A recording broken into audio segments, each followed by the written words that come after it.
Hey man, if you tuning in for the first time, this is Boys You the Charm God. You are tuning in to the Charm Hour Live, man. Hit the like button, hit the subscribe button, throw 50K in the chat. Y'all already know we on the 50,000 subscriber movement campaign here on the channel. We gonna get it because we want 50,000 people to join me here to have controversial, uncomfortable conversations. And man, we want y'all to hit the like button because we want YouTube to recommend this channel. Because we want everybody in on the conversation. You know, without you liking it and sharing this content does not get out. So more than anything, I would appreciate that you like, subscribe, hit the share button. Also, man, do this too, man. Hit the notification button. Go ahead, y'all, hit the notification button so you know when this. I'm streaming, I'm going live, I'm dropping content, whatever the case may be, clips or whatever, man. 9 times out of 10, it's gonna be some gems. Today, we're gonna have a conversation. We're gonna talk about black leadership in America. We're gonna talk about black leadership throughout the history of America. We're gonna really primarily start in the civil rights era, which, I mean, arguably, I think people think about just the '60s, but I mean, you really think about just, you know, '40s to the '60s, maybe '30s to the '60s. Um, I don't really know exactly what era we can classify it as because we typically always talk about the '60s, and I would like for you to get in the comments, and let's get all our historians and fact checkers in here too to tell us where we are definitively with the civil rights era. But I think notably we're going to think about, let's go 50s and 60s. So we're talking about 50s and 60s. We're going to be covering, of course, this is the boys bus boycott time. This is the sit-in time. This is when you get somebody like Martin Luther King in. You got Mega Everett, you have Malcolm X. I mean, there's so many leaders during this time. We'll see the rise of the Black Panthers during this time, during that time frame. So at the end of the day, I think these are very good. That's a very good time to discuss when we're talking about the civil rights movement. But today we want to have a discussion about the civil rights movement, the civil rights era, and were our leaders compromised? Did the civil rights era do anything for who it was originally intended for? Did that happen? But again, when y'all come in, man, y'all hit that like button. Y'all hit that like button, hit that share button, because we want as many people tuned in to this conversation as possible. And we also want you to throw 50K in the chat. So as you come on in, hit that like button, hit that subscribe button, hit that share button, throw that 50K in the chat, 50K. Throw 50K in the chat because we want everybody included in on this conversation. But today's conversation, of course, is we're talking about the civil rights era movement and how it pertained to those that it was intended to address. But again, y'all hit that like button, man. Hit that share button, hit that subscribe button, throw 50K in the chat. Why? Because we got a 50,000 sub movement campaign going on the channel. Okay? Now, as we talk about this civil rights era and the civil rights movement, it's very important to understand why it was important. It was important because what needed to happen for those black Americans in the country is that we needed to really experience and participate with full citizenship in the United States of America. And that hadn't really happened. Even though we had constitutional rights, you still had the states playing games. So you needed the federal government to get involved. But the federal government just did not get involved. There had to be a movement, there had to be some activity, there had to be some action. And for the most part, we had been doing that the entire time since the ending of slavery. You had uh, you had black organizations, black groups come about, but you also had a separate ideology in what it was going to take for black progression. There was a lot of there was a difference in ideology and what it was going to take. So if you go early on to your Booker T. Washingtons and W.E.B. Du Bois and things like that, you had all sorts of debates. You had your Malcolm X, your Martin Luther King. There were different ideology in terms of what it was going to take for black people to get progression. But I think we were all unified in understanding that we indeed had an issue in this country because we did not feel as though we were getting equal rights of citizenship like everybody else. Again, if y'all just tuning in for the first time, man, hit that like button and hit that subscribe button. And don't forget to share this message. It's the most important thing that you can do for this channel because we want more people involved, okay? So again, at the end of the day, we all, I think, were in unison in saying, hey, we don't feel like we're getting fair treatment. And it wasn't just in the South. It was also in the Midwest, up north. You know, when Martin Luther King went to Illinois, he said that was some of the most racist activity he had ever seen, even more so than what he had saw in the South. So we were in unification as far as like, hey, we need some real change amongst our people, and we need to band together and see some changes come. But in the midst of this, a question is, were we compromised? Were our leaders compromised? Did our leaders get to a certain point in a certain place in the fight for equality that they were essentially bought off? That they traded off our people to some large degree for some money, monetary gain. And I'm gonna as I really get into this message, I want to break a lot of this down. Starting off with, there's this idea that Martin Luther King talks about. He fears that he took us into a burning house. And just through a discussion with a friend today, I'm gonna talk a little. And really, this discussion that I had with her, somebody, by the way, I've known for years. I always talked about black activism, well read. Um, really has inspired a bit of this conversation. But I want to break down what I feel Dr. Martin Luther King felt with that is. I think we're experiencing that today is taking us into integration, taking us into a world without any type of preparation or really any type of connectivity with each other in our community in how to handle integration, which is why you get affirmative action and you get all these other programs that was supposed to help us assimilate better into white organizations. But at the end of the day, I think Martin saw that we were going to go into a situation that was meant to be a benefit to us, but in the end it was hijacked from the get-go. The civil rights movement was hijacked from the get-go because it began to include other people instead of directly addressing the needs of just black folks. And so one has to wonder, one has to ask, okay, were we hijacked? Were we compromised in the process? When you are doing anything, when you are going out here and these politicians are leading the pack, when people, whether you're running a ministry, a church, or whatever the case may be, things cost. Things take money. And typically, the people that are funding you and giving you money want you also to acknowledge the things that they like to see change. I mean, that's the whole issue with lobbying.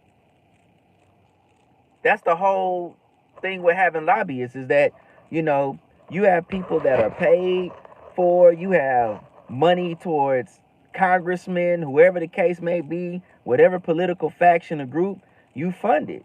And you say, hey, this is what we want to change. This is what we want to see change.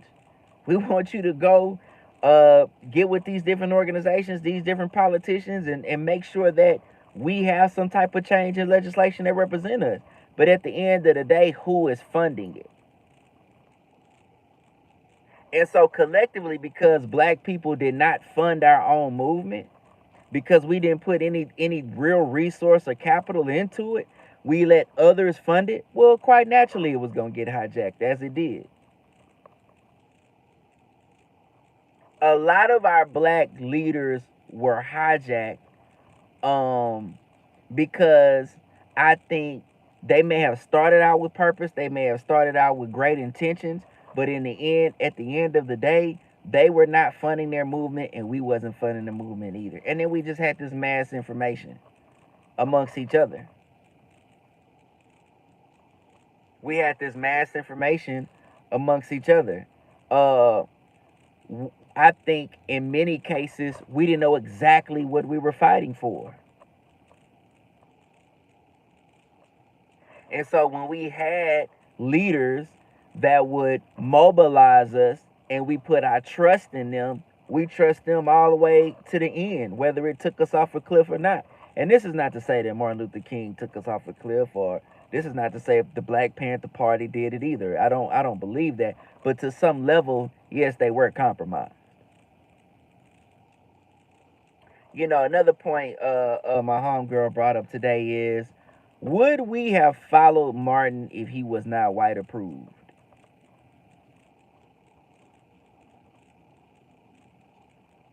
Would we have followed Martin Luther King if he was not white approved? I think that in many cases, he was white backed and white approved, and he was widely accepted by the black community because of that. This is just an opinion of mine. I do believe that.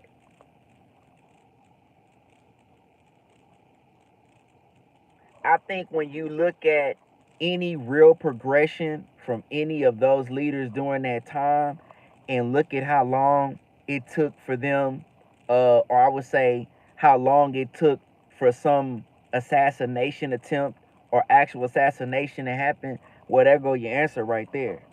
And of course, eventually, Martin would lose his life too. I think that's just because his entire mentality, his speech began to change.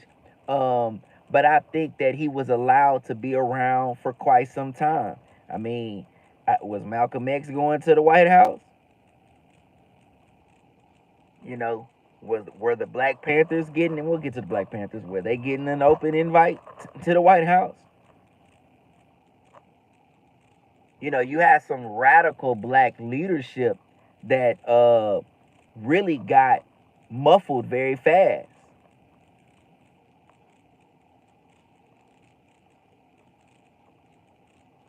I want to know what you're talking about, brother. You said you lived it. So as a so-called black people cut off, I will tell you I lived it. Go ahead and let's talk, because we having a conversation. I really want everybody, as many people as we can, to get in this conversation. So share this message, like it. I want us to talk, but this is just this is me setting up for a bigger message. But the question is, were our black leaders compromised? And in short, yeah, they were. Um, this is not to say that we didn't get anything. This is not to say that we didn't have any type of progression or we didn't get any type of progression. This is not to say that at all. But I think that because there was a lot of misinformation, because there was a lot of infiltration, we did not come in with a plan for the future that would have benefited us today. And this is not to say we haven't seen any benefit, because what I don't want to do is cater to victimhood mentality. I don't want to do that. I don't do the victimhood thing. I don't do because of the white man. I don't do that. I don't participate in that. But we are having I'm also not one of those people, right? That is uh so right wing, or I've gotten so conservative that I deny what happened to black people and what we truly needed to do. I don't do that. I'm a moderate conservative, but I'm not somebody who denies racism.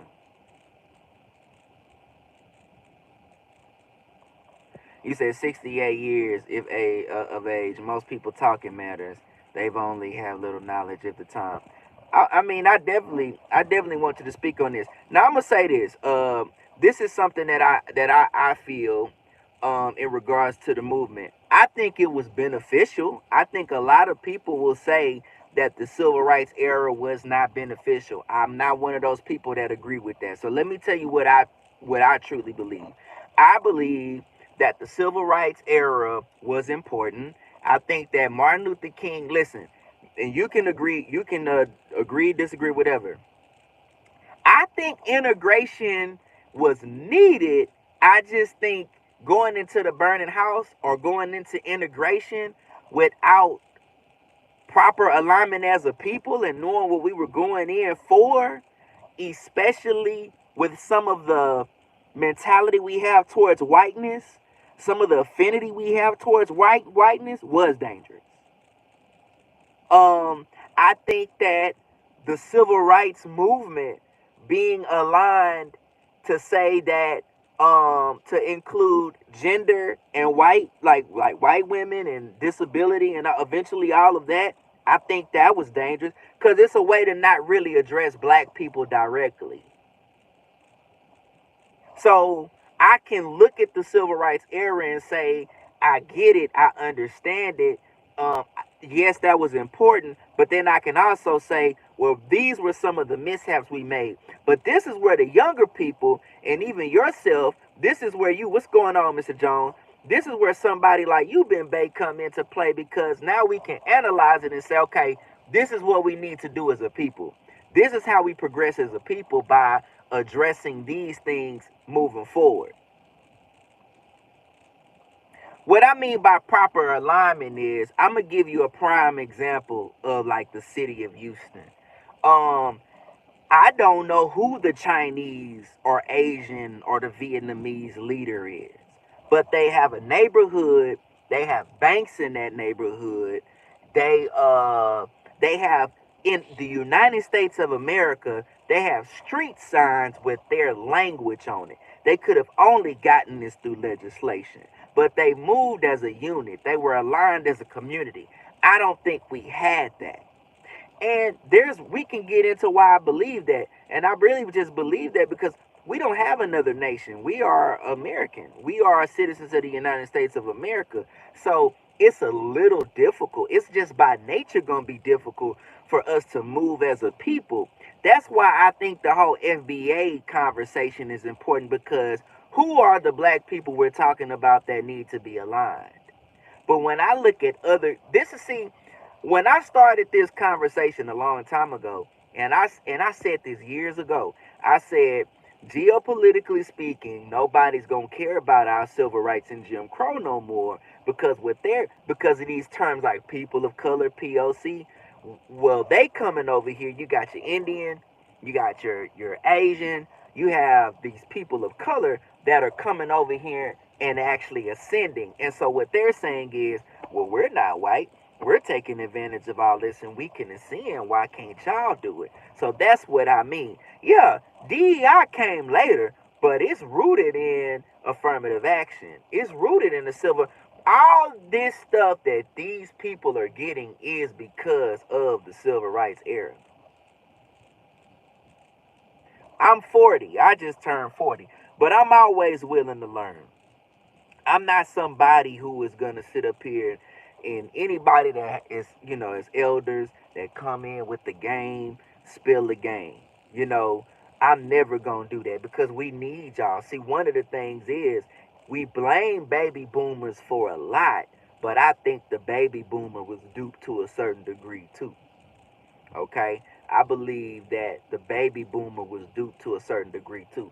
So we need the baby boomers. We need y'all to speak about this civil rights era. Okay, but what I'm looking at this as a scope, right? I'm looking at it from just the historical context. I'm looking at it from that angle, and then I'm making my opinions based off of what I see. So I don't know exactly what your opinion is on what I'm talking about, and you can go ahead and put it down there. But all I'm saying is, when we look at it, when I look at it from just this, third party perspective, and I look at it as something that I'm studying, of course these guys were compromised because we as a people we didn't fund our movement. We didn't have. I mean, we funded, but so much.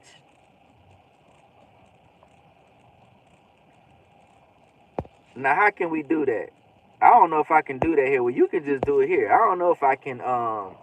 Typically, I go on like TikTok. So you'd have to follow me on TikTok for that. But right now we just gonna talk, man. You just have to comment in the comments. But um, we funded our movement up to a degree. We funded our movement up to a degree, but for the most part, we've had to get capital from other places.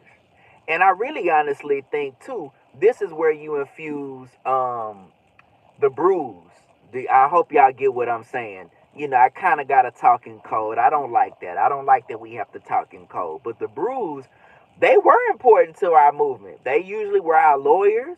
They were very much so embedded into our civil rights as far as helping us progress in it. But, you know, again, they are not us. They are not us giving us capital. So again, when you have someone else investing in your movement, they're going to have some say. And we just see this all the time. Um when I say compromise, I mean to a degree. So I feel as though Martin Luther King, a lot of those, your Andrew Youngs, your Jesse Jacksons, I think they were compromised in the sense that they did accept a certain amount of money. They did. They accepted a certain amount of money, and they accepted a certain position level within the government. Now, of course, we know what happens to Martin Luther King. I think he realizes later, I ain't really with this. I'm not really down for all that I've been a part of. And I think that he ultimately changes his ideology, and he succumbs to that. I don't think Malcolm was ever a part of it. I just told you. I don't think they're agents. I don't think they're agents. I think they were compromised. Meaning that compromise meaning, hey, I shouldn't take this $1 million bag from this group over here, but I'm gonna take this $1 million bag, and eventually I kind of gotta go with their agenda a little bit because they've given me money. That's really what I mean. I'm not talking about now as far as Malcolm, and you may can educate us more here. I definitely think that was government influenced.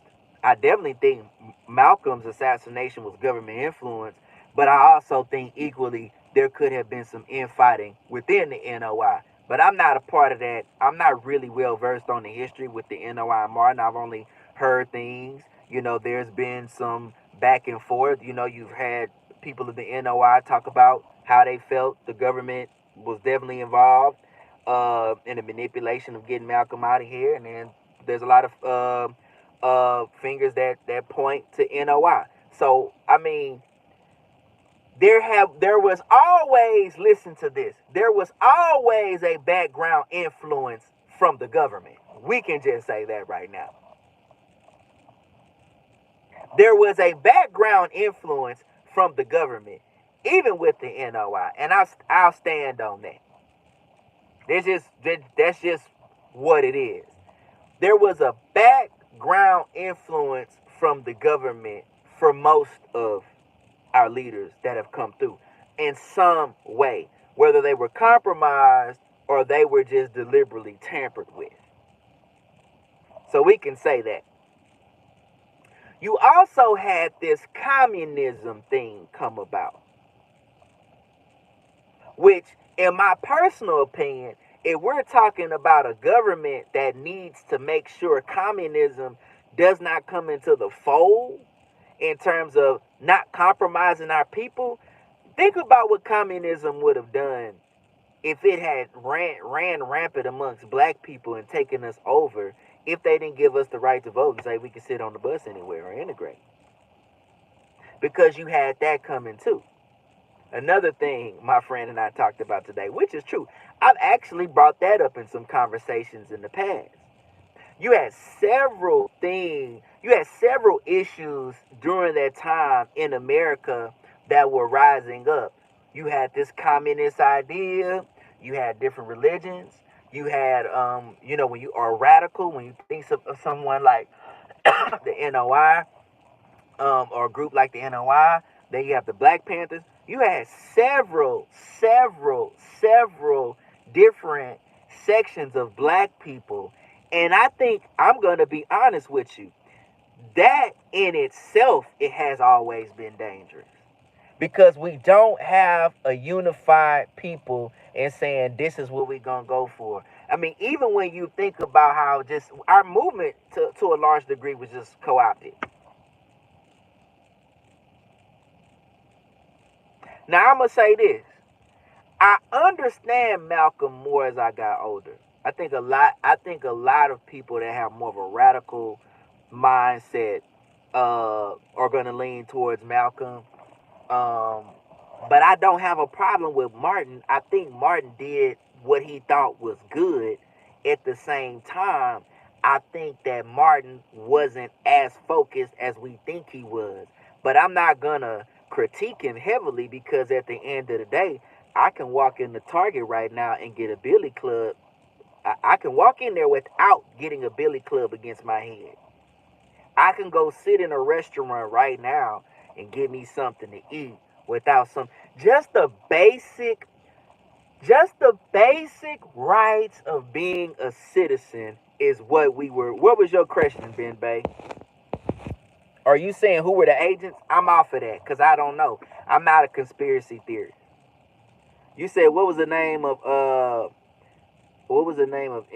Malcolm X bodyguard after he left NOI? I don't know, man. That's something you would know. Like a lot of that, I don't necessarily dive into.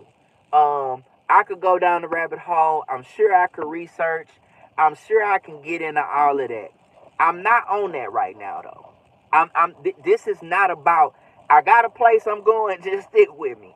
I don't really care about the subtle details about what happened. Let's just get an overview and understanding of where we were, but where we're at right now and where we can go.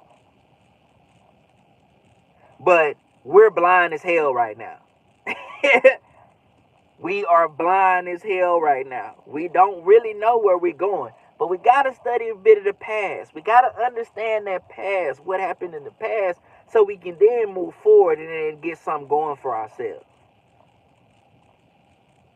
We need to understand what agendas we should have, what real progression looks like, and why we need to stay away from single leadership. We don't need we don't need to collectively say that's the leader for that one person because once that person is eliminated, it's all stopped. And that's essentially kind of what happened to us. To where we're in the place right now, we really don't understand the civil rights movement, the civil rights acts, what it was supposed to address. We don't really understand that because we've been told that it's diverse. Well, hey, if black people in, everybody can be in. Everybody can be in it. Hey, you're black and I'm a white woman. Isn't it funny that a white woman can say that by her being a woman, she's it's just like being black?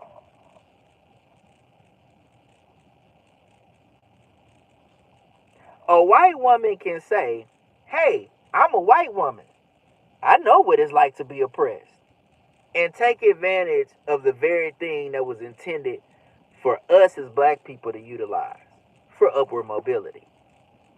Same thing with somebody that's saying that they're part of the LGBTQ community. They can say, hey, I'm gay. It's just like you being black. I should be entitled to everything that was supposed to address black issues. And no, that's not the case. Because gentrification is not being addressed right now. Out of wedlock births, that's not being addressed right now. When the Democratic Party, we put all our votes and faith in them, and they came up with social programs, those social programs did not propel us. It really locked us in place. Now, this is not to say that we hadn't seen more black people go to college, more black people enter into the workforce, more black people make money. Listen, let's not say we haven't progressed because that's simply not true. I'm sure someone like yourself at 68 can look into 2025 and see that clearly. I'm not saying that at all. But what I am saying is we should have been further along. I'm a Christian. This ain't a religious conversation, though. I'm Christian. You know, when we look at, let's just look at immigration, for instance, and look at these different communities that have immigrated here, and look at how they've collectively moved up, even financially. When you look at your Southeast Asians, Indians, that's what I'm talking about. I'm not talking about Native Americans. You know, they have neighborhoods, you know, upper middle class neighborhoods that they primarily occupy in my city where I'm at. They just took over tech.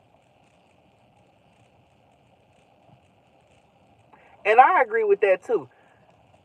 I think the moment we said we were going to tear up this place if we didn't get what we wanted, I think that was one aspect.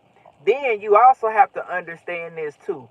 Do you want a group of people in the United States angry at the white man talking about communism toting guns? No. I know why they gave us what they gave us. They were supposed to do it, but it happened expeditiously because you have to see the threat of internal conflict. We couldn't handle no civil war. We didn't need another one of those because look at how they mistreated us as a community. But I do think one of the things that what did hurt us quite a bit when we talk about integration is the idea that white ice is colder, or not even understanding, hey, entrepreneurship, we can sell to everybody, but we can just stay in our neighborhoods. Ben Bay, what you talking about, man? So communism wasn't an issue then? Are you a communist? Do you know that some people were attempting to be a part of the Communist Party? That's what I'm talking about. That's history. I'm not making that up. I'm not making that up. I'm putting perspectives. I'm putting perspective to it. I think in some level I understand what people are talking about with integration because you also have this need to be around whiteness and not our own people. So you also see, of course, um, divestment in neighborhoods. You see that they're divesting. We moved. It was white flight. So we moved to where they moved or to where they live because we wanted to live near them. The facilitation was better. We had the money to do so. White flight. They divested in those neighborhoods. Those neighborhoods become run down, and then after that, you get gentrification. You run the neighborhoods down. You know, gentrification is a 30-year process. It's a 30-year process. So purposefully divest in the neighborhood, let the neighborhood run down. I did a documentary on this. So, well, was doing a documentary that I need to finish, but researched it well and got to talk to some great professors, great professionals, and people that were experts on the matter. Um, then you take it down. Eventually, you come in, buy up the property. They'll come buy the property up, raise the property value, and then you're putting people out. You're displacing people. And even when we talk about integration, when you say, have you ever lived in non-integrated neighborhood? Well, yeah, I grew up in the ghetto. Because let's be honest, how integrated was the ghetto? How integrated really are the facilities in all black institutions and neighborhoods? That's why they suffer the most. Look at HBCU's funding. Look at the black inner city school funding. Look at how they operate. Integration means we have the possibility to go to these other places and be in these other places if we're accepted or we live there. That's kind of when class kick in. But for the most part, I mean, we really don't have full-on integration economically. What do you mean I'm talking out of context? How am I talking out of context? Enlighten me on what should I be saying? What's out of context? You can type quite a bit down there, so tell me what you're not picking up on. Tell me what you're not picking up on, and what are you getting at? What do you think the issue is? We just having a conversation, by the way. So ask questions, and don't just critique me. If you're gonna be an OG here, don't just critique me. Tell me what you trying to put down. Don't just be an old nigga. Come in here and come with some information, because I think it makes perfect sense. Mr. Jones, if you still around and it does not making sense, help me out here. Because I'm just talking about the condition of where we're at right now. I'm just talking about where we're at, where we were, what was the thought process on what did we think we needed to be free from, what do we really have today, what are the real issues we have. We just talking. It's okay to just dialogue. I don't always have to get on here and just have a lesson like boom, boom, boom, boom, boom. I want y'all to be a part. I want y'all to hit the like button, hit the share button, and get more of our people over here so we can have this conversation. Because to be totally honest, I think as a people right now, we're lost. We don't really know what real leadership looks like. I don't think we know what we need to be fighting for. And everybody has these archaic, played out ideas.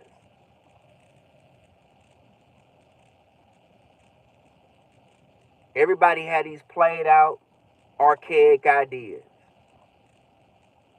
I don't know what you on, man, but you gotta give information. You could be in talking about you 68 and was in NOI all day, but you need to come in. You need to drop something. If you gonna drop something, or you just gonna sit in here and critique. Otherwise, I'm gonna mute you. You bring something to the conversation. But I don't think we know where we going.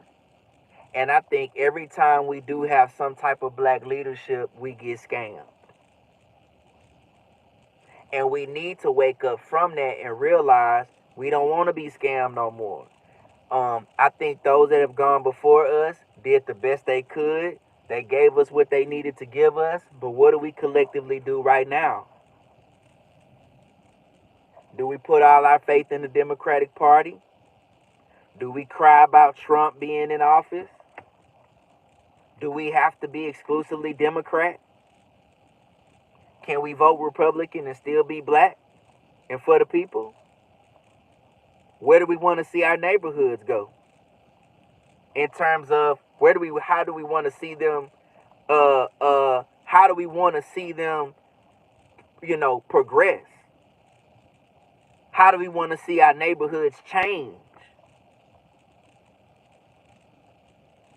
What do we feel about gentrification? What do we feel about Jasmine Crockett? What do we feel about Al Green and all these politicians?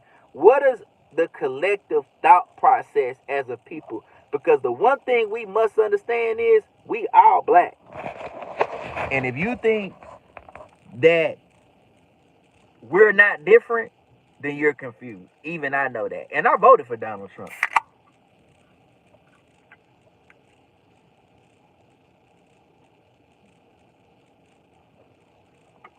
I voted for Donald Trump. But I didn't vote for Donald Trump because I believe he's a savior. I didn't vote for Donald Trump because I feel that I'm accepted by the Republican Party. I did it in protest. And I wanted him to do a lot of what he's doing right now. I wanted Donald Trump to do a lot of what he's doing right now. Immigration is not good for us. Why do we attach ourselves to that? Day in and day out, I see black people aligning themselves with immigration as if that's going to help us. Why you want to protect Ukraine? We have aligned ourselves with so many other movements that don't benefit us, and I'm confused by that. When the conditions of our people are not yet whole.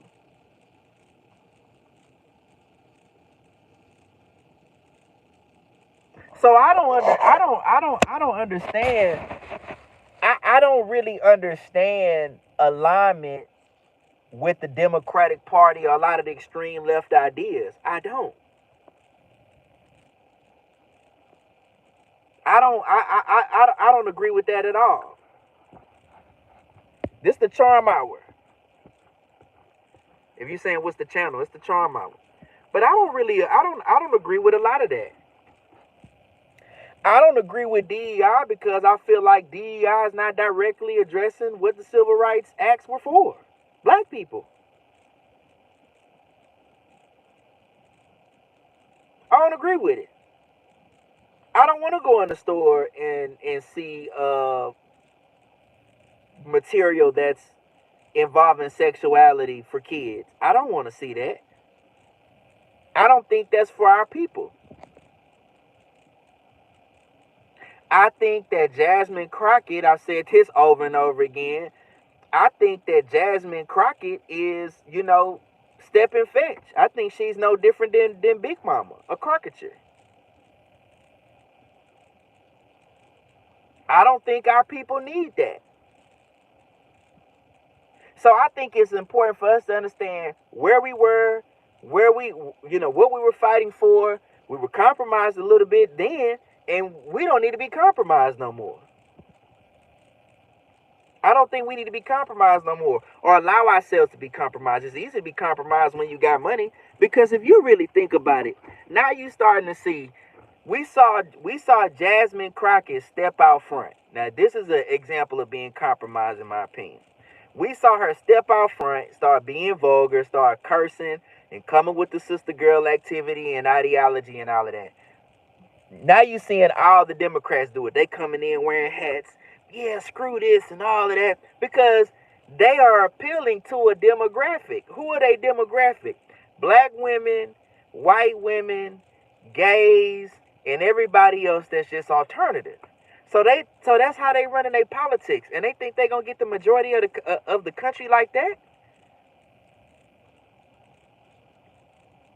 They pander hard. One thing I can say about that conservative party, they pander to their base, but then for everybody else, they be like, hey, this is what we on. Y'all want to come over here, come on. If you don't, we don't care. We gonna get most of the country just off having some basic common sense.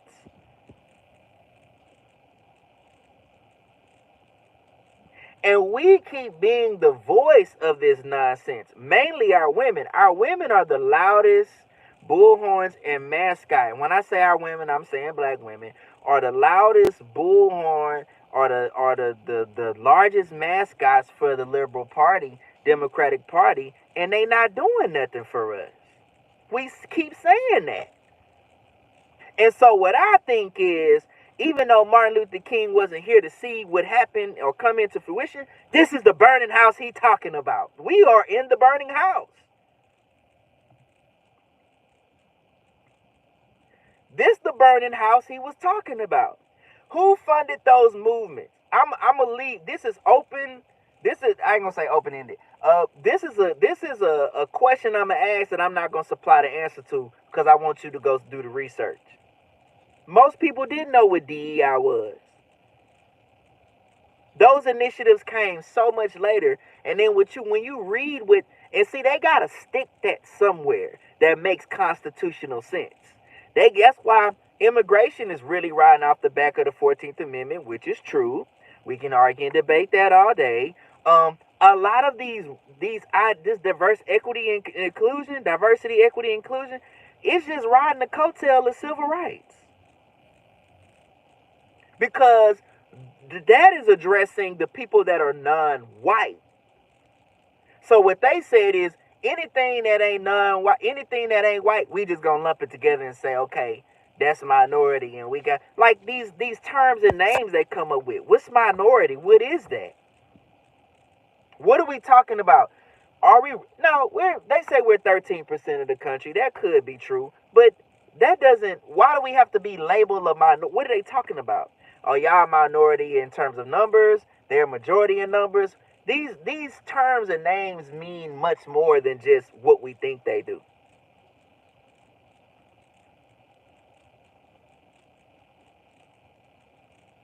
DEI was never for us. It has never. And affirmative action, to be quite honest, was okay. So there's a young lady. I forgot her name who was doing the fighting. I've done a show about this, about a lot of this affirmative action case. I mean, there have been several arguments for affirmative action, but a notable one is a young lady who didn't get into the University of Texas had a lawsuit against them saying that she feels like affirmative action is canceling out a seat for her. But when you go look at the numbers, it's more Hispanic at the University of Texas than whites. In everything that black people are going to be fighting for, we're going to be the least amount there. We're going to be the least amount there. This is like in the federal government. Who took advantage? I mean, y'all should know this by now. This has been out. Who's taking advantage of the DEI? Who's taking most advantage of that? White women, because they have convinced us that they are a minority. Women are a minority. How the hell that even get through?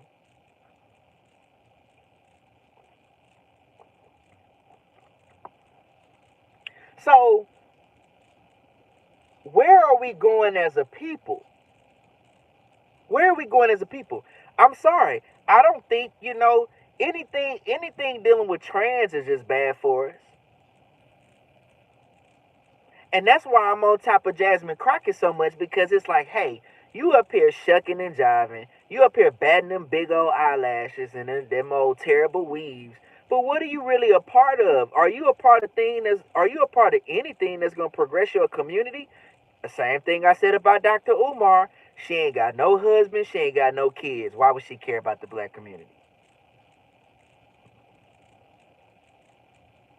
I'm gonna say this again. No husband, no kids. Why would she care about a community when she hasn't started one?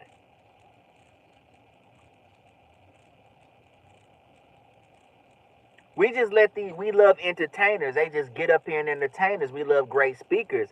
But have we collectively said, hey, this is what we need to do? These are the programs we need to fight for. This is what we need to be coming together to do. We need our own think tanks.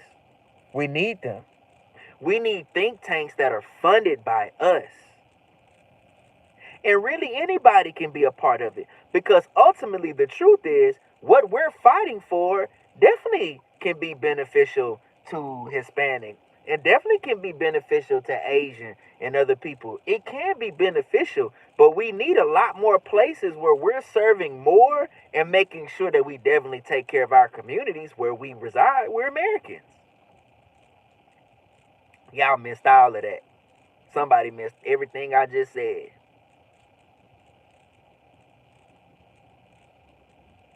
But we have to do that.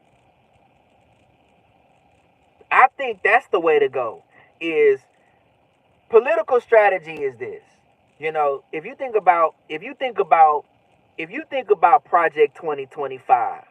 Project 2025 is something that's the Heritage Foundation. Well, what's the Heritage Foundation? A group of conservatives, and there's probably some liberals in there too, but they all agree with what they agree on. They wrote an agenda and they put some money into it and they get things cracking. Why we ain't did that? I'm gonna tell you why. I'm gonna tell you what's the struggle in us doing that.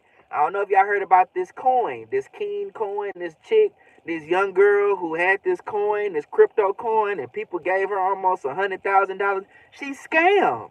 See, we'll scam. We got so much. That's why I'm not worried about white people, right? I'm not worried about white people. I'm not addressing white people. I don't care about racism. I'm not thinking about racism because we got too much in-house clutter to clean up.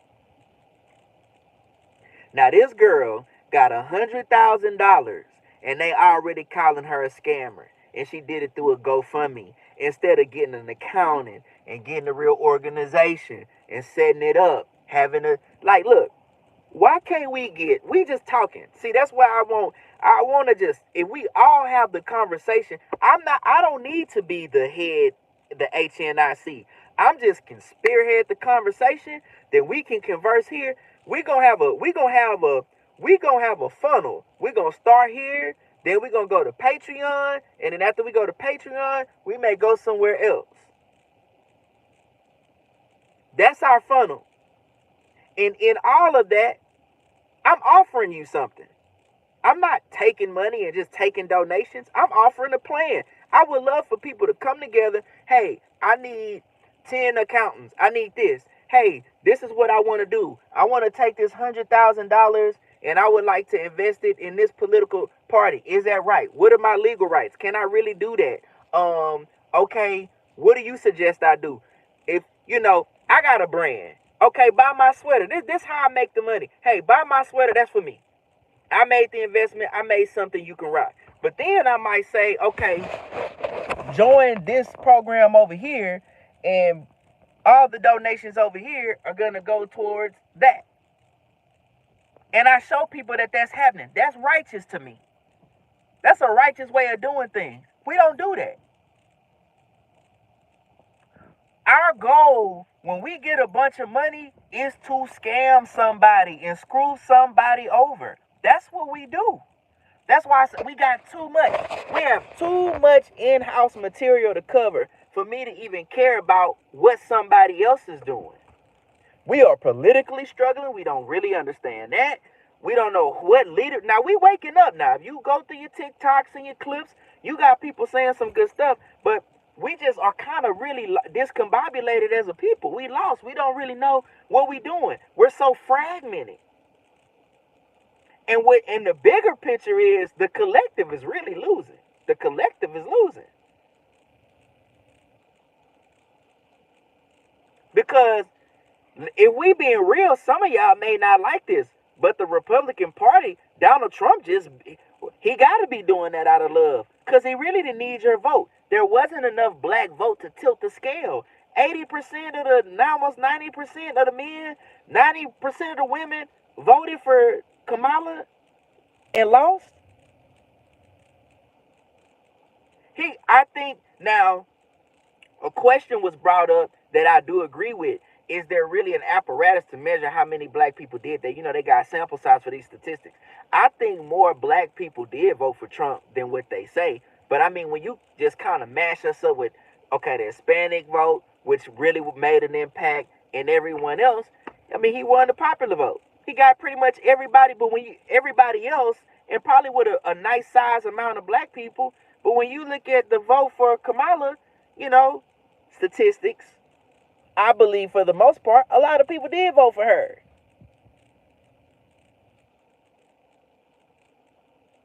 And where did that get you? I'm watching people, y'all. I'm talking about they expose lie after lie after lie, them Democrats, and people still will excusing it. And I'm just watching black people. I'm watching black people not be able to discern what systemic racism is. Uh-oh. I'm watching black people not be able to discern what systemic racism. Y'all, the systemic racism is already in effect. It's already worked. They ain't got to go reinvent the wheel. It's already worked. We tear each other down. We don't know what a caricature is, stereotypical caricature is from. We think that's saving us. We think Jasmine Crockett is good for us. We think that shucking and jiving is good. Not only that, we think that everything that the DEI encompasses as far as the trans movement, the alternative lifestyle, we think that we're lumped into that and we need to be fighting for all of that. Well, we fight for all of that, it's still going to benefit us. Oh, y'all, you lost already. You gone. Guarantee you, the moment we collectively make it all about us, they're going to try to tear that down quick. Because the immediate things that's bothering us right now, we haven't affected. I talked about gentrification. What about any job programs or trade programs for young black men? What about getting these YNs off the street? And I'm not talking about arresting and putting in prison and nothing like that, but just giving another opportunity. Why hadn't the black leadership in these districts thought about that? In Dallas. Now, I think she covers Dallas. I don't know if her district would cover any parts of Fort Worth because I don't know how their districts are laid out. But I'm just saying, why haven't we addressed some of the immediate issues in our communities? Look at Illinois and Chicago when they was having all them, they was giving immigrants all that money and giving them, I guess places to stay and whatever the case may have been. Them black people was mad about that. What if liberals said so? The liberal party, the main people that used to vote for you, you just said forget them and you going to go give money to immigrants? When you got American citizens here that you could be helping? I don't understand that. Let me say this. I don't like Elon Musk being in that position for so many reasons, but I understand it. I do want to know what y'all doing. I want to know what y'all spending that money on. Does this mean that, it's not, what I'm saying, some trickery going on the other side? Of course it is. This is why we need to be an agenda group. We need to be an agenda-based group of people. We can't pick one or the other. You can't pick one or the other. You got to be at a collective agenda-based group of people. You have to say, what are y'all going to do for this? We're having an issue with the gentrification, so which party wants to address it? That's who we going to help you landslide whoever. We finna help you landslide whomever comes against you because you're helping us do this.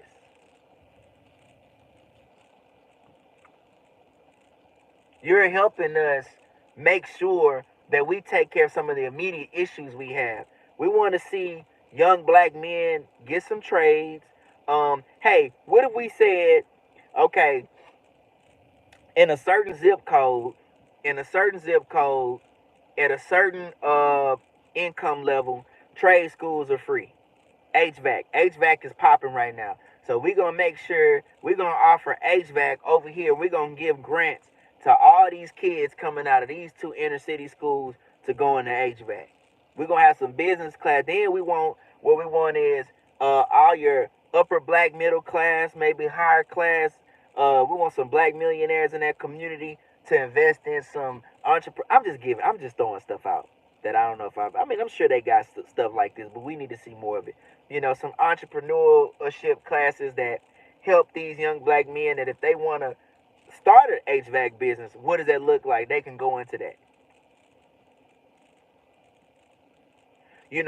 We've got some programs where we got some recruiters coming into high school and saying, hey, you have a certain income level GPA, you're school free. You can go into these programs. Like things that are going to affect us in the long run. I don't hear these people talking about that. So when I say we've been compromised, when I say the leadership has been compromised, when Martin Luther King said he feared he might have took us into a burning house, we in the burning house. We on fire right now. This the house that he was talking about, where we don't know which way is up. It's smoky in here. We can't see. We just hearing voices. We don't know who's who. We don't know who belong to us. We don't know. This the house he was talking about. And we can see it now. Were your leaders compromised? Yeah, because they didn't fund their movement. Trump can do what he want to do because he got people, he can fund his movement. When you can fund your movement, you can get on stage and talk like how he talk. Heritage Foundation, again, hey, we're going to fund this. We're going to have a play for the president to run. We're going to run this script. Why we not doing that? I'm going to tell you why we not doing that. We need immediate satisfaction. We want to feel good right now. We want to feel good right now. And if we can't feel good right now, if you ain't doing something in 2 years, we ready to quit the movement. But man, listen, this is what I talked about when I talked about how the conservatives came in and did their thing as far as when they got into that judicial system. And, of course, they know they need more seats in Congress. They know they're going to need more senators. But they want more judges. They going to come in the whole legal system. They have a 30-year plan. We don't think that far ahead. We don't think that far in advance. Because we need immediate, we want to feel good today. And if I can't feel good today, then 2 years I'm done. That's why I don't believe in the boycott. What are you boycotting?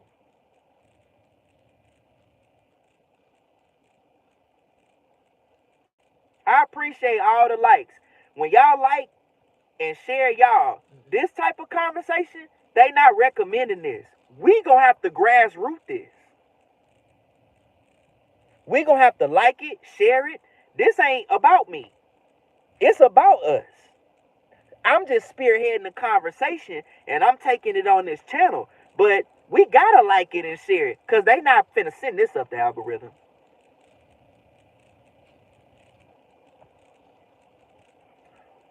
What am I boycotting? What is our agenda and what is our issue?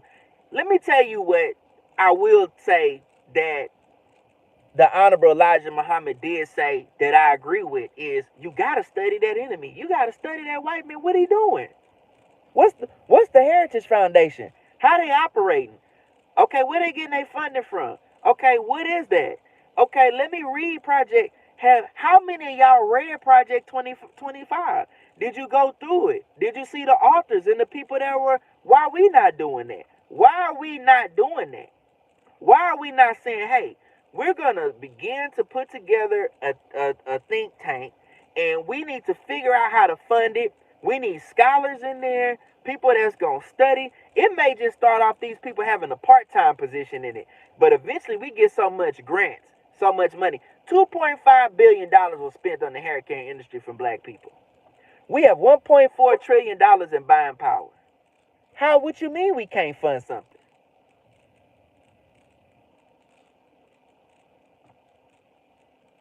What you mean we can't fund something? So what we say is, hey, we gonna take this amount of money, or it might take work. It might take 10 years doing this. Me just getting on lives and me just doing whatever and building up the channel and then saying, oh, okay, this is what we gonna do next. But there's a plan for it, or just speaking about it. But we don't want to do that. Gentrification, again, is a 30-year process that they are willing to see through. So you can see a neighborhood that was, you're seeing this all across America, by the way, that was a ghetto for years and years and years. Now you're seeing high rises, you're seeing condos, you're seeing these Gumby houses, you're seeing all this stuff over there that they funded, they put their money in, they raised the property value. Big mama died, you took the little bit of money, you moved out to the suburbs. A lot of these suburban communities, my prediction is a lot of suburban communities in America are going to be run down. And the most expensive parts of the city are going to be in the interior, and they're going to look real nice, and they're not going to be black. The inner city was once black. It's not finna be black no more. We are in the burning house. This the burning house. What does the burning house look like today? It looks like we don't know again where we're going. We don't know what to do. We don't know what's real black leadership. We don't know what we should be for. We don't know what we should be supporting. We believe anything that anybody tells us as long as it sounds good and make us feel good. All the while, we're praising debauchery and we're praising a perverse culture.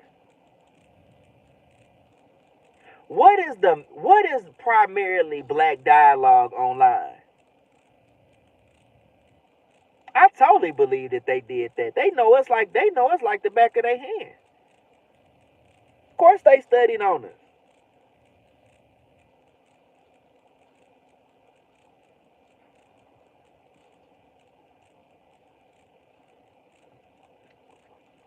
Of course they studied on. What's up? What's up, Mr. Good Citizen?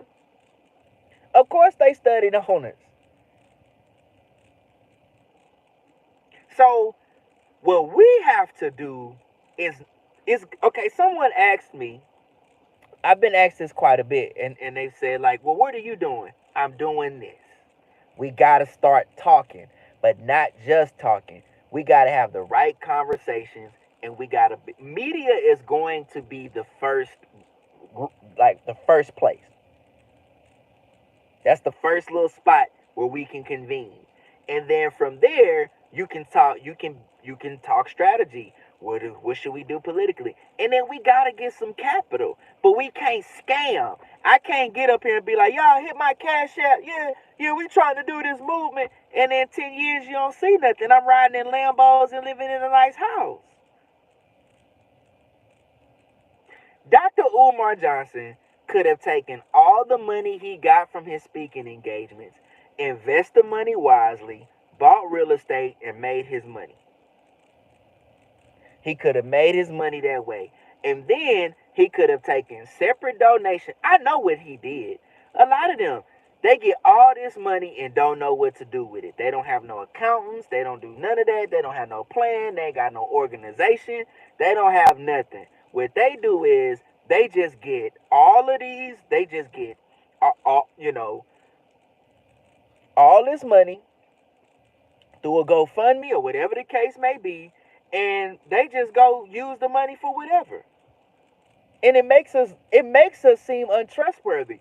Who wants to really give black folk money? I mean, we do it too. That go to show you how much unconditional love we have for one another. That we will still, if it sound good and it seem new, oh, we will invest. You gonna build a school? Oh my God, you gonna build a schoolhouse? And we'll give this man some money. And we ain't seen, not now, we just seen the outside of this building with some RBG colors. By the way, I'm gonna say this again. I've been saying this. You want to be around my kids more than you want to be around your own kids? That's a red flag to me. If you want to be around my kids more than you around your own kids, that's a red flag to me. We got a lot of that in our culture. It's too much scamming going on. It's too much scamming, and I'm about to drop this too. I'm gonna just be real. It's too much lust. If you gonna be a person for the people and in these environments, I think it's wise for that man to have a wife that he like to get down on and just be with her. Because once you insert yourself, let me tell you something. I'm gonna tell a personal story. I ain't told no personal stories in a long time. I, I I have all that information about gentrification because I was working on a documentary about gentrification, and it would have been powerful. I have stuff on this footage, y'all. Some people have passed on. It's been key people in the community in the city of Houston. I'm talking about right now, if I were to just put it all together, it'd be dynamic. Man, I ain't do the documentary because at the time I was messing around, cheating on my wife, messing with this chick that was a side chick. She had the footage, and the footage is gone. I don't even know if I'm gonna be honest with you, I don't even know if I can get the footage again. I want to. I really kind of want to reach out to her, but I don't know. It was a tumultuous ending. Being out here, being lusty and fucking off, and something that would have really helped our community would have been impactful. Here's something even more crazy. When I was working on the documentary, a chick from the Houston Opera, they was like giving out, I ain't gonna say money, but aid. Uh, they wanted to give me some aid for it because I did a presentation of what I was trying to do at the row houses in Houston. And there was a representative white woman from the Houston Opera and was like, hey, wanted to get behind my documentary and what I'm doing. I hear fucking off with the women, man, with the hoe. When I say stuff, I'm not pandering. I'm saying I seen it destroy something beautiful when you out here lusting after these hoes. Get you a wife, man. And if you know you can't do it, that just not your bag, do something that you can do. Maybe this is all I can do. Is just talk and set up places to talk and then bridge off from there. And then it may be one of y'all that take that and hey, over here, I'm running this, Drew. I'm running this. I got a group of scientists over here, and we gonna start this STEM organization, and it go from there. We also gotta understand that we can't do it alone, and we gotta work well with each other. Everybody got space and a place in here, but what we can't do is be governed by the wrong shit. See, that's the real revolutionary part. A lot of people get up here and they talk good, but are you moved by certain things? Are you moved by your vices? Do you like cocaine? Nah, I don't want to deal with you. If you a cocaine, hey, all of my experiences with people that have ever done that powder, it ends south. It go bad. You like powder? You like being in the strip clubs all the time? You like to drink? I'm gonna tell you something else. That alcohol can be dangerous, man. People that drink a lot, you like to drink a lot. Now you can smoke on some weed, but maybe it's only you may be limited with that too. You may just be real limited with that. What you can and can't do with that.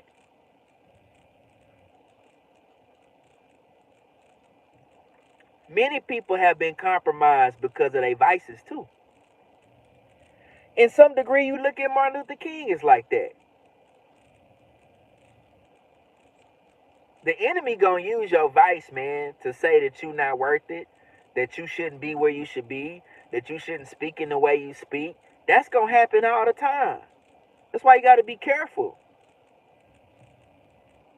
So a lot of the things that I'm saying when I'm speaking against it, and I'm saying, nah, I'm not with that, it's with purpose. I mean it for a reason.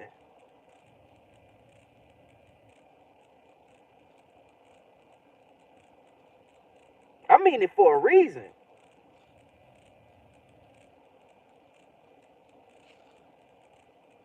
We gotta go, we gotta get a think tank.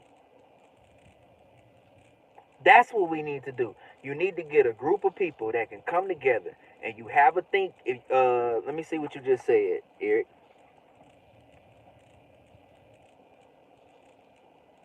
Now we don't pull each other up enough.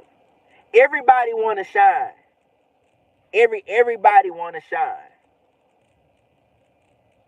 Everybody gotta shine. If I'm not shining, if I'm not the one that's winning, if I'm not the one with the camera in my face, then I don't want to be here. I don't want to do it.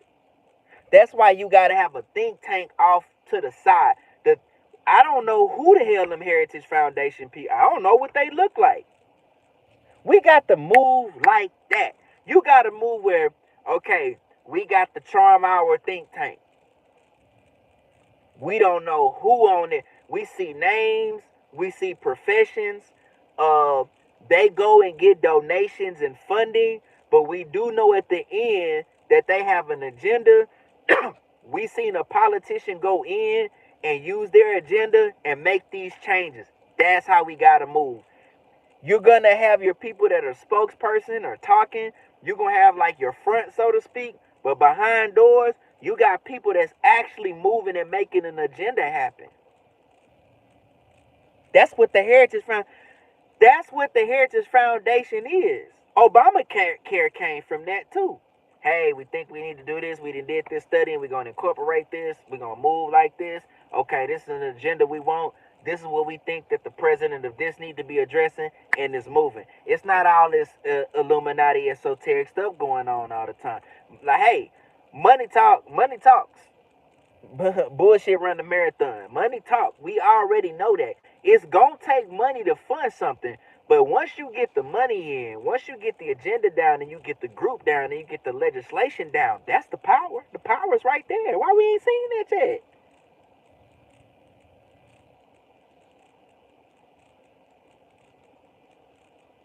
Why haven't we understood that yet? It's not marching. It's not, don't go shop at Target for a day. Y'all really, I don't care what the liberal media is putting out. One day of people not going to Target. I don't believe that. A lot of people got like to go to Target. What is that gonna do? How does that affect any of the things that I just said that we have as an issue in our community? How does that affect gentrification? How does that affect the economic disparity we have? How does that affect again marriage?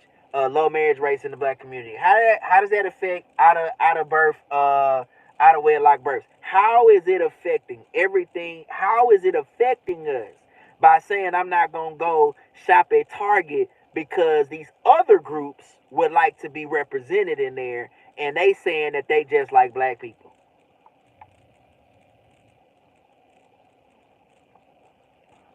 How?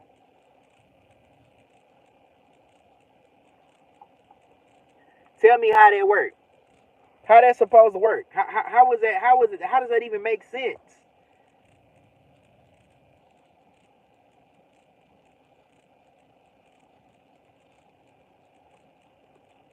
And all these politicians do is, again, and I don't. There's other people besides Jasmine Crockett, but all they're doing is they're an echo chamber and they're just reciting what liberals want them to say.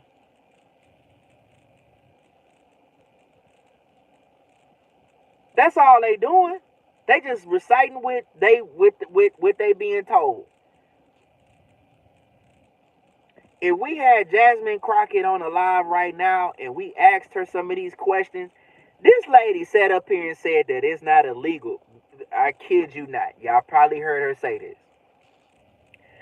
Dog, this lady actually said that it is not a crime to come into the country illegally. And you can Google this, and AI will tell you that it is a federal offense. It's a federal offense to come into this, and that's who Charlemagne the God sits up. This is the confusion of our people, man. God, oh my God, y'all. Hold on, man. Give me a second.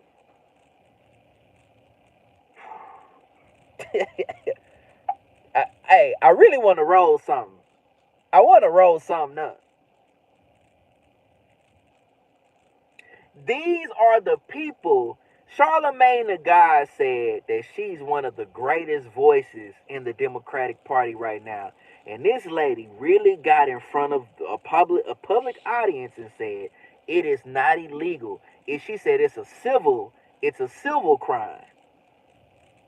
That's a civil crime. I think that's a criminal to come in illegally. Well, why would they? Why would one of the punishments? I think it's like a 6 month prison sentence you can have for doing that. What you mean it's not a criminal? You sure that's not a criminal offense? I think that's a criminal offense. At least that's what it say.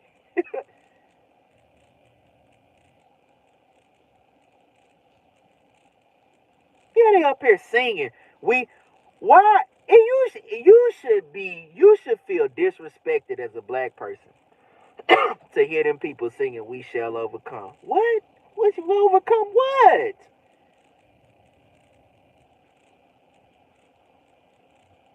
I find it distasteful. I find it despicable that the liberal party does that to our movement. We was getting beat up. We was getting lynched. Dogs was being canine. I mean, German shepherds just being released on our people. The flesh, black flesh, being torn off black bodies just to have basic American citizenship, just to enjoy that. That's why we were singing that. And y'all singing that because y'all want a little boy to have the option to mutilate himself or his parents to do it.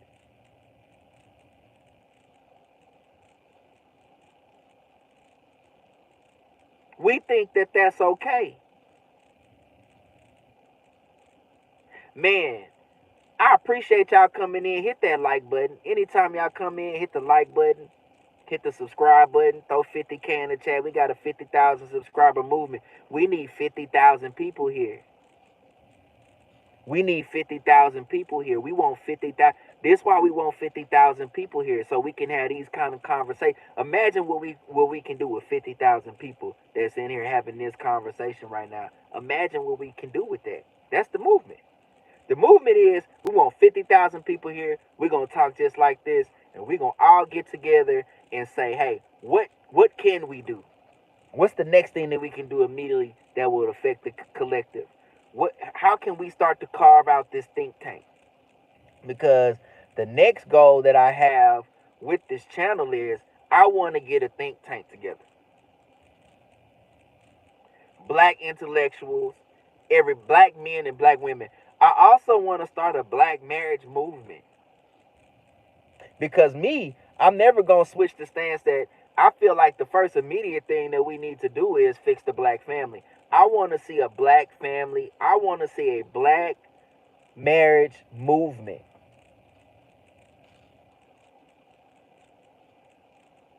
I want to see a black trade and black education movement.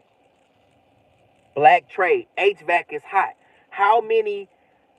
Let's pick a school. Let's pick a school. Let's pick. Let's say we take the next year. Well, really, the plan right now. Let's just get to 50,000 subscribers. Once we get that, okay, y'all. Who's from where? Okay, I'm giving examples, just ideas. And I can listen, I'm not above reproach. Somebody say, hey, brother, I don't think that's the right way to go. Maybe you can do this. Okay, we're going to put together some type of grant. We're going to donate a grant over here. We want to get some of these guys in HVAC. And man, maybe we have our think tank sit back and say, okay, hey, we've been watching this program for 5 years. And when each person gets out, we've kept up with them and we saw where they went career-wise. Stuff that we can measure. And we have to have a mindset, man, this 100-year plan. We looking for the next 100 years. So we can be in fraternities and sororities. And we can go to all these celebrations for sororities and fraternities and all of that. And these sororities and fraternities been around. Now, I'm not trying to get into that. You know, I stay controversial around here, but I'm just saying, we can do that for 100 years. We can do that and jump around, but we can't have no think tank that's been around 100 years. We can't have no real political agenda that is not Republican nor Democrat. We just saying we agenda based. This is, okay, think tank. What do we think we need to be doing? Well, we looked at the numbers. This is where we think we need to be going. This is the type of legislation that's going to help us. Cannabis legislation. I'm going to be honest. Why haven't we done that? Federally. Okay, we think that it's already here. People we see the medicinal.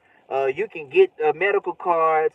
We know we seeing, you know, okay, we see a disparity with minorities being locked up. Let's just go ahead and eliminate that and do this. Let's just move towards that real legislation and getting people in. It could be Republican or Democrat. Hell, we might do it on both sides. Let's get enough people in that if we were to vote that through, we can get it passed.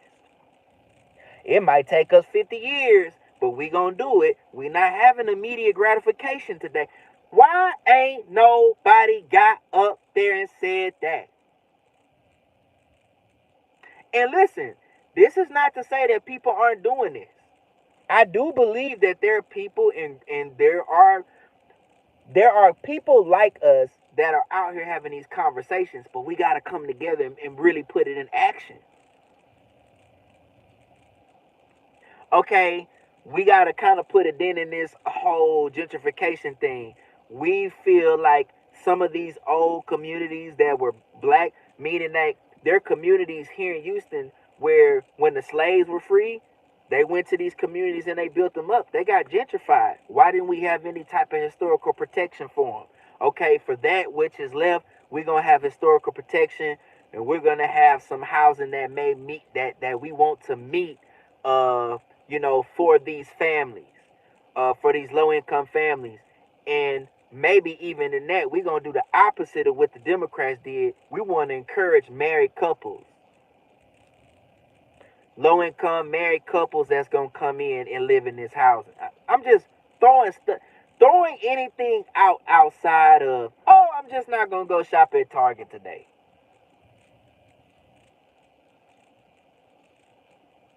I'm not gonna shop at Target today because I'm fighting the struggle. I'm gonna tell you something else that's real dangerous. These politicians that keep trying to say things like, we were marching and when we marched, and they keep referring to the civil rights era. We're no longer in the civil rights era. The movement and the strategy has to upgrade. We not we done made it through that. We done made it through crack, AIDS, and all of that. We are somewhere different right now. We are somewhere different right now. So what is the strategy upgrade? We're going to keep talking about segregate. That ain't happening no more. There's no Bull Connor to come out with a tank, and they not bringing water hose. It is a different ball game altogether, and we not even being educated on it. There are other groups that have come off the backs of the labor of what we've done. They've come into their own communities. They've set up communities. They're getting into certain industries. They have their families, and essentially, to some degree, they are they are they are infusing themselves within our society in such a way to where they're gonna legislate what is best for them.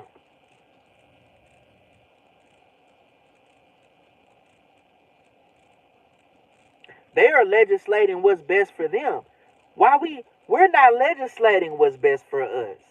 We are attaching ourselves to other people that say they identify with us, and we're doing what's best for them.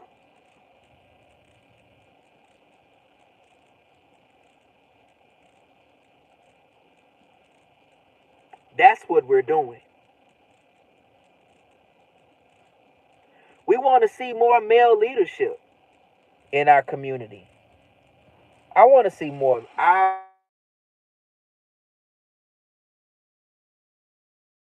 hold on. Let me see.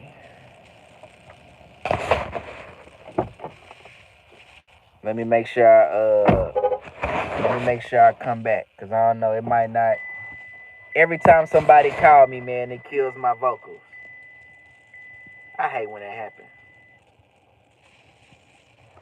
I want to see more black leadership.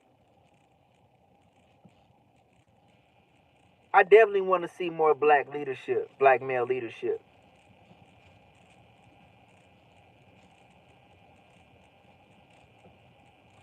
Man, y'all tell me what y'all think, man. If y'all ain't catch this live, cool. Go back, look through it. I appreciate everybody coming through, everybody throwing a like up, everybody throwing the 50K in the chat, and subscribing to the channel. We're going to get the 50,000 people we need here so we can make some real change. I love y'all. Peace.